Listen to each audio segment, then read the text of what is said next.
Hello. Just trying to set the lighting.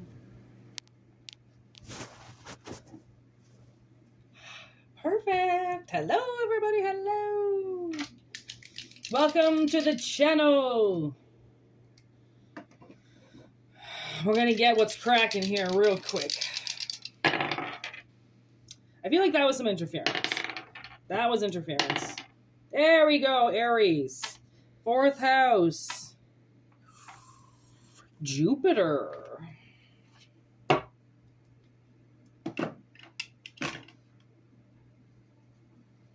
Hey, actually, you know what? It was Sagittarius, so that interference, Jupiter is ruled by Sag, so we didn't need the double Sag, apparently. That's why Aries came out. But you know what? Aries just ignited a little bit more fire?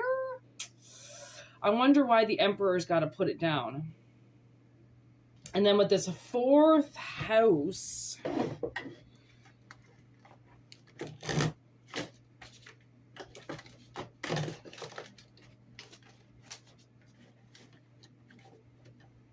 Cancer, heritage, roots, home.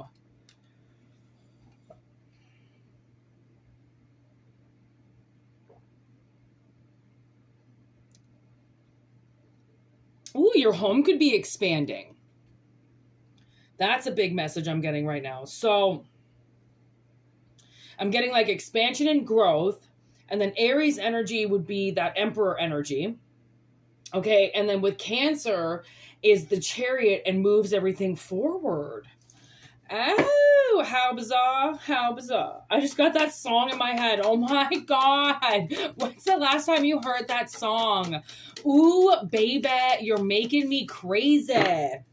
Every time I look around. Every time. You know, something's in your face. It's like, ooh-wee. 4 spokes in reverse. Getting off the bike. Someone has been working really hard, okay? Which is this Aries energy. To build an army, okay? To build an army. Ooh, there's the Hierophant. Murray.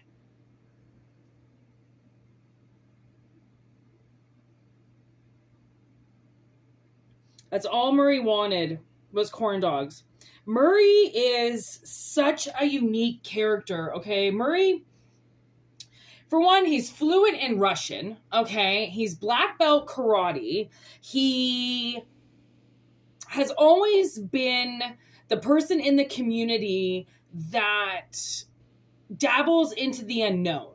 He's very into conspiracies and theories about those conspiracies. Murray, as the Hierophant, is such an amazing character because Murray teaches everybody. Like every time somebody goes and sees Murray, he has to teach them something, which is incredible because to make him that character is incredible. So it's like, it's almost like you. Okay, so now let's bring in you to the equation here. You have mastered a lot. And I think a lot of people come to you and they need help and they need advice. And you're able to give them that advice. You're able to help them in a lot of ways. And because of that, you've built an army with you. You've built a team with you, right? A badass team of people who work the same way, okay? Who have put the fun away and have had to learn so many things. Okay. And now I'm getting Hopper in my head. There was this part in season 4 where Hopper starts describing his life, and he's like, you know, I got shipped off to the army. All of a sudden, Uncle Sam wanted me fighting in the jungle, and he goes, and I did it because I wanted to prove to my dad that I wasn't such a piece of shit son, and that I would make something of myself. And I don't know why that part is coming in my head, but clearly it's like somebody, I don't know, man, you could have had really like awful parents that just didn't believe in you. So you had to kind of go off and learn a lot, okay? And by learning all this information, right? You're like, I'm not that piece of shit that you say I am. You know, like, I work really hard to balance my life, and I do, you know, I get off my bike and I have fun when I can, and when I have to work, I work. And people wouldn't be coming to me asking me about these things if I didn't know anything. Okay? Queen of Strands kind of like in limbo here of like, do you really want to ignite your power? And the universe is saying yes. Okay. I almost kind of feel like someone's work is going to slow down. And no, slowing down does not mean that everything is going to fall apart, because suddenly a partnership comes in. And it's almost like, okay, I'm going to take that upright. It's almost like eight of pentacles, 8 of scoops. This is part of the money. Okay. There is money involved here. So I feel like, nothing is going to fall apart. Okay. Ace of Cups.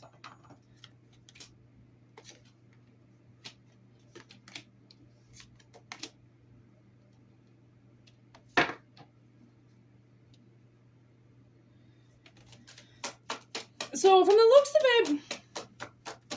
it, something is coming up here. Okay.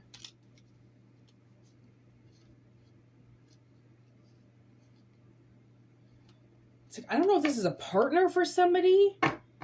Like, you moving forward includes a partner. Somebody that can see as well as you, and how hard you work.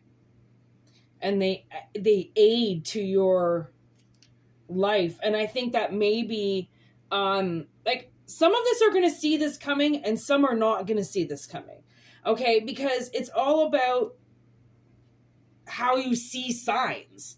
And if you want to see signs versus the people who think they see signs and then ignore them.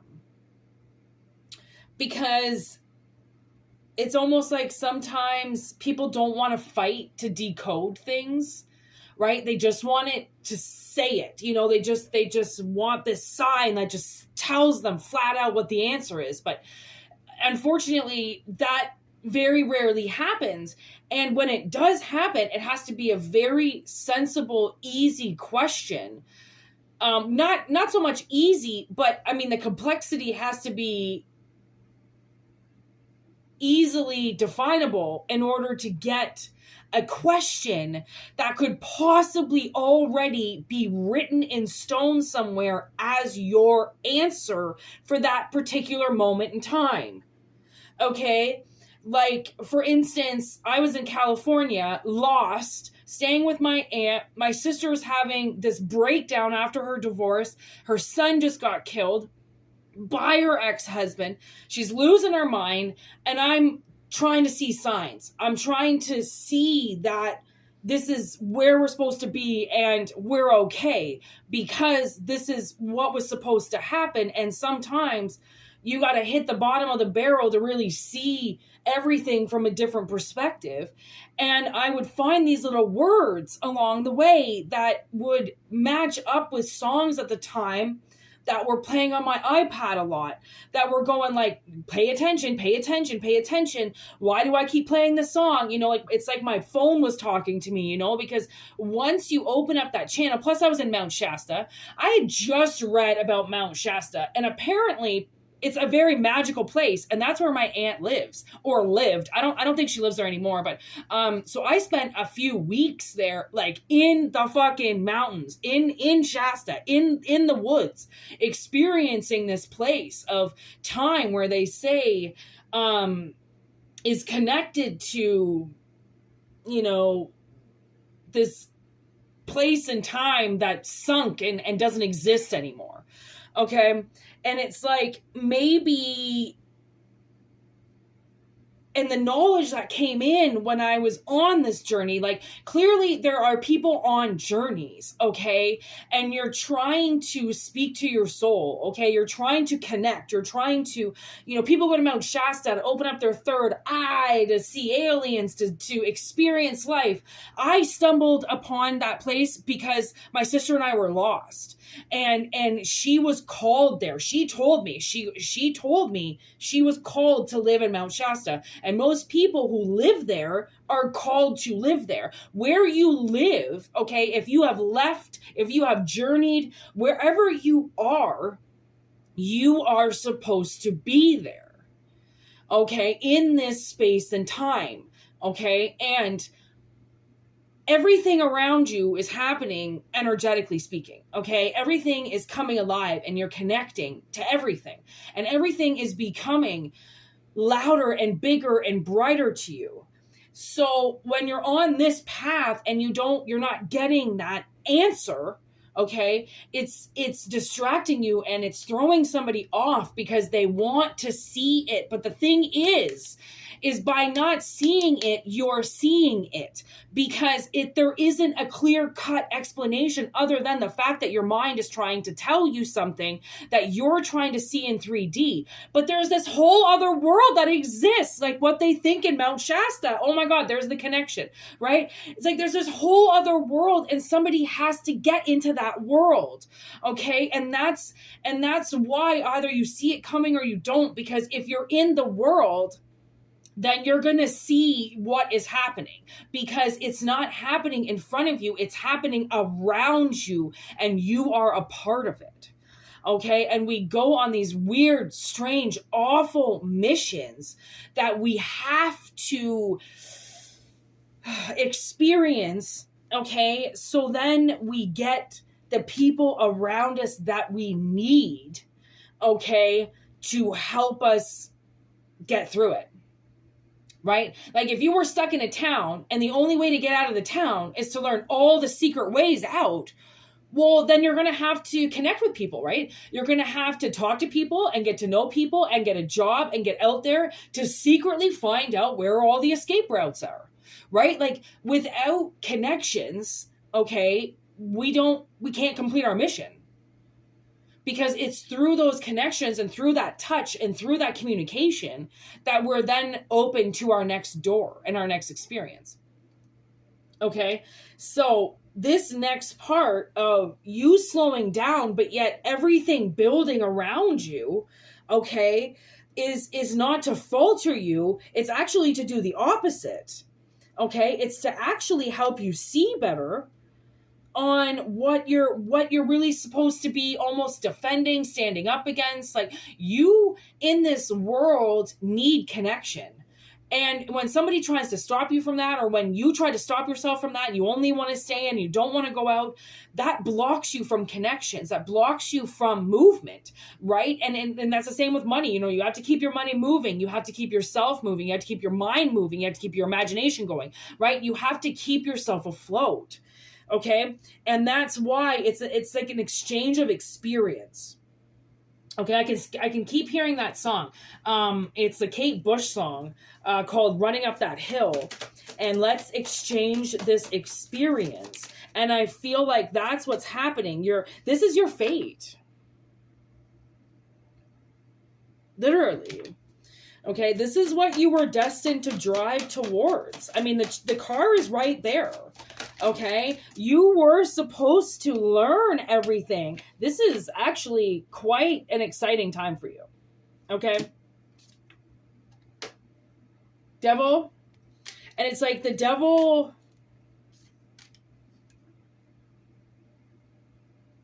What you prayed for, you received. What you prayed for, you received. Right? You became who you were supposed to become.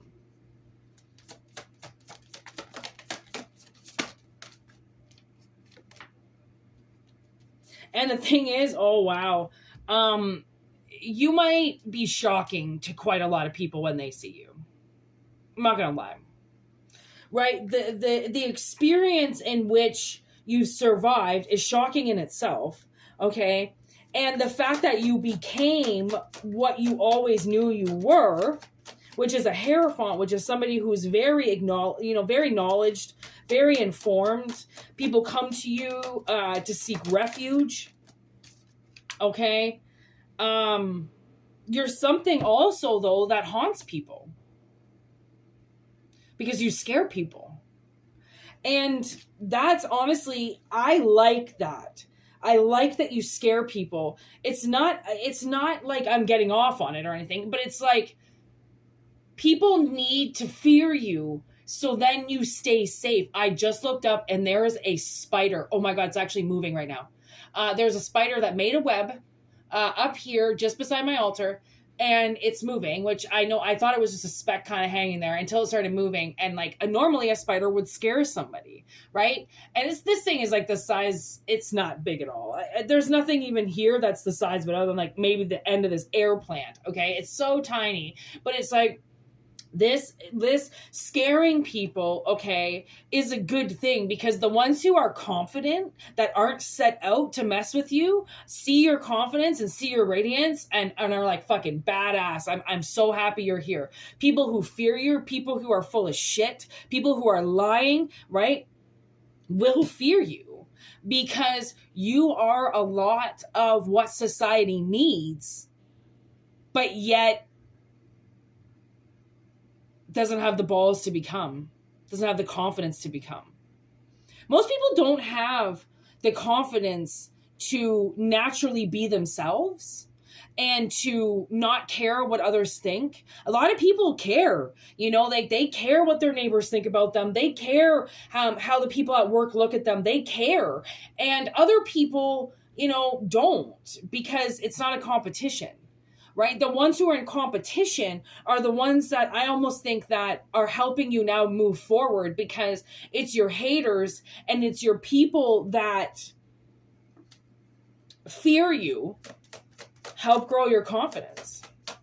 Because it's like, oh, look at that. There's another person that's scared of me for some reason, right? There's no reason to be scared of me. I'm not the devil, okay? And the thing is that it's like you've put this like cap on your life that says majority of people are forbidden to talk to you, right? Keep my name out of your mouth. Stop talking about me. If you talk about me, I'm going to become alive. And if I become alive, I'm coming straight to you. And like, just remember, you haunt people's psyches. When people talk about you, or when when your name comes out someone's mouth and someone's sitting there, you might as well have just spewed acid, right? Because there are people around that do not like you, okay? And the reason why they don't like you is because they fear you so much. And what they fear, they want to go away. What I fear, I want to understand. Because fear is false evidence appearing real. Something in your head making you fear something. Fear should only be standing in front of you at the times where you should be cautious. Where death is present. Okay? Fear has to be there. It's a natural response. It's your body's way of telling you something's not right. Use fear as a weapon, and it will also become like you are the devil himself. I have been called the devil. My mother wrote me an email calling me the devil, saying that since the day she conceived me, I controlled her. And my sister and I, like we found that letter that she wrote me. She wrote me this email a couple years ago, and we found it, and my sister reread it. And she goes, maybe there's truth in that.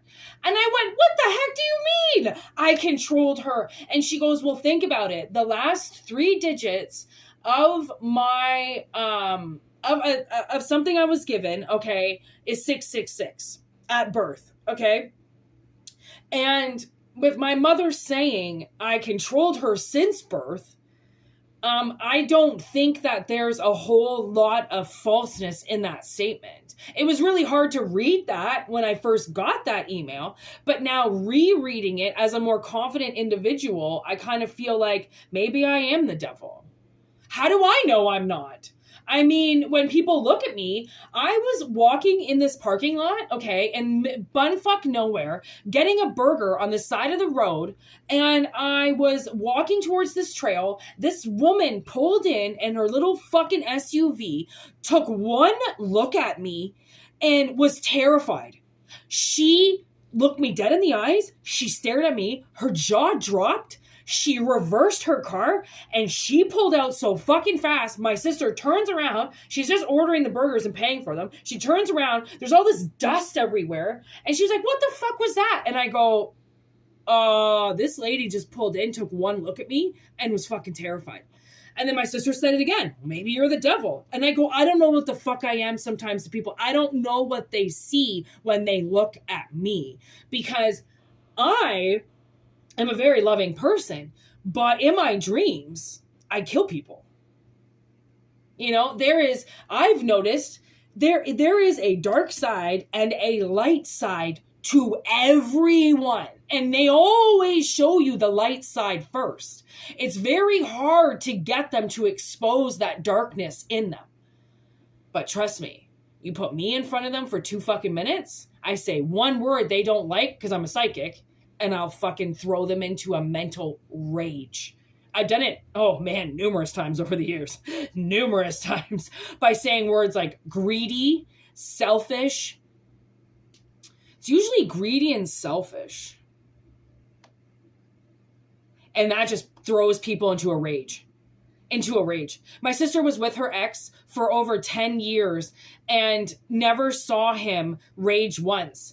About 9 years into their relationship, he was fucking me over hard with money. And I looked at him and I said, you can be as greedy as you want with your money, but don't fuck with mine. And that word greed, his face went red. He fucking raged. He came 2 fucking inches from my face. This guy is like 6'2", 2 inches from my face, raging out of control. I just stood there eating something. Completely composed. I don't even know how I did it because I cried right after. And he walked out of the house and my sister, she looked at me and she's like, are you fucking okay? And I'm like, yeah, I'm okay. She went outside and chased him down the driveway and he was sitting in the car and she was like, what the fuck was that? And he just looked at her and she said, his eyes were black. And she goes, I've never seen him do that in the 10 years I've been with him. And all it took was one conversation with me. And he'd had enough of me. And I know the people who have enough with me are the people who are full of shit. Because I don't give up. I'm like Sherlock Holmes. I'll just keep picking and pecking and poking and opening up those doors until you fucking tell me the truth. Because I was massively manipulated. Massively to my face. These people still don't admit what they did to me. I'm the one that's got to put all the fucking pieces together. So till the day I die, I ruled I'll never leave them alone. I'll haunt their dreams. I'll send them emails. My father the other day actually told me that I was harassing him and he was going to call the police. All I was doing was talking to him about what his wife did to me. That's all I was doing. Right? Some people, they cannot speak to you. You scare them. And no matter what you do, it's like people are going to run away from you, even when you're just trying to speak, right? They're going to go, oh my God, they're trying to attack me. And you're like, are you fucking kidding me? Just take my fucking name out of your mouth, man. I'm attacking you, or I'm showing up to your doorstep and I'm doing this because you won't stop. You keep calling me on. People gotta watch. You know, they want to fear you, but yet keep calling you on. Then, you know, every now and then you're going to shock them. And so shall it be. You should. You should use all your fucking might to shock these people. I'm not saying you don't have to hurt them because your words are detrimental enough. Trust me. They're destructive as fuck, okay? You're an emperor status. You're just sitting there high and mighty, and you're about to move forward, and you're about to move forward in an energy of expansion and growth. Your whole philosophy of life is what gives you purpose and optimism, okay? Where you come from, okay, is limitations, is rules. Okay, so now you're stepping into the unknown. Now you're going somewhere where you didn't really think you could go. And that's why it's a little bit confusing, but you're fated to do this because of how hard you've worked. And these people, they can walk around and they can tell everybody that you're dumb as fuck and you're stupid and you didn't go to college and you don't know what you're talking about and blah, blah, blah. What they don't realize is 90% of us in this fucking place, I swear to God, at this right moment, do not need book smarts. You know what we need? Street smarts. We need to learn how to stay alive. Not how to plan for our future and how to build up our RSSP so we can retire at an early age and blah, blah, blah. You know how many people I know that are in their 70s, late 60s, early 70s, still rocking, kicking it, going to work every day? Because what else are they going to do? Keel over and die? Which is what retirement is. You want to just stop? Trust me, you can all go to part-time. There is a limitation to retirement. Trust me. Okay, and it's going to suck all your money. And these people who want to retire early and plan for your future, no, you need to plan for right now. You need to plan for what's going on right now. So then you can expand in the future when expansion is at your door. Okay, I was taught at a very young age to just build credit until credit was destroyed on me. And now it's like, it ain't about credit anymore. It's about survival. Fuck credit. What is credit going to do? Credit, you have to pay it back. People don't understand that. Okay. You have to pay it back. And unless you use it, you lose it and it does nothing for you. Right. We live in a world that is completely backwards. Right. Like your routine is going to get very colorful, very entertaining. Okay. I see a new tattoo coming in for somebody. All right. And a lot of souls being exposed, you know, a lot of people being exposed for mistreatment and for doing things that they weren't supposed to do. Okay. And your expansion and your growth is going to have a lot to do with your magic and your abilities to create things for yourself. Okay, like if there's energy blocking you, then do spells to unblock your energy, right? Do candle work.